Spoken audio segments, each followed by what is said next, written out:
এখানে হাদি ভাইয়ের বিচারটাও করতে আমাদের প্রধান এজেন্ডা দুইটা এজেন্ডা কাজ করতেছি। একটা হলো শহীদ ওসমান হাদি ভাইয়ের বিচার, সাথে সাথে উনি বিচারের সাথে সাথে একটা কথা বলে গিয়েছিলেন ইনসাফ। ইনসাফটা তো বাস্তবায়ন করতে হবে। ইনসাফ হলে তাহলে ওসমান হাদি ভাইয়ের মতো কেউ আর খুন হবে না।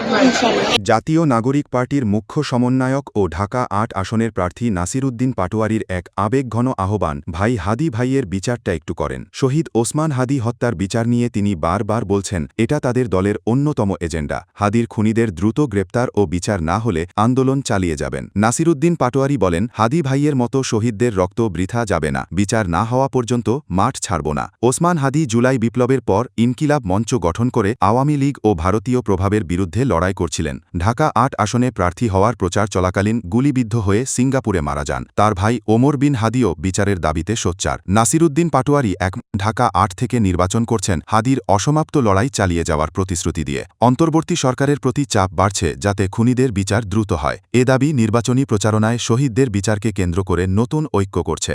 Desk report, JTV news.